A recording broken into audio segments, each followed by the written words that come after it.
తెలంగాణలో చోటు చేసుకుంటున్న రాజకీయ పరిస్థితులు చూసి BRS senior MLA Harish Rao ఆందోళన వ్యక్తం చేస్తున్నట్టు సమాచారం.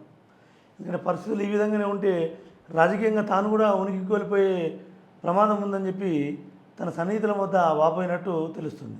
ఎందుకంటే బీఆర్ఎస్ పార్టీలో ట్రబుల్ షూటర్గా ఉండి కేవలం కష్టకాలంలో ఉన్నప్పుడు మాత్రమే హరీష్ రావును ముందు పెట్టడం, పార్టీ బలంగా ఉన్నప్పుడు హరీష్ రావును తొక్కివేయడం, ఇలాంటి పరిణామాలన్నీ చోటు చేసుకుంటున్న నేపథ్యంలో బీఆర్ఎస్కి ఒక్కొక్కరుగా సీనియర్లు అందరూ కూడా బాయ్ చెప్పడం, మరో విధంగా పార్లమెంట్ అభ్యర్థుల్లో కనీసం పోటీ చేయడానికి కూడా ఎవరో ఆసక్తి చూపడంతో ఇలాంటి పరిణామాలు హరీష్ రావుని కుంగతీస్తున్నట్టు తెలుస్తుంది.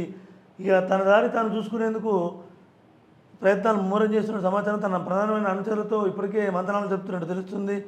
మరోవైపు బీజేపీ సంబంధించినటువంటి నేతలు కూడా ఒకరిద్దరు హరీష్ రావుకు టచ్లో ఉన్నట్టు తెలుస్తుంది.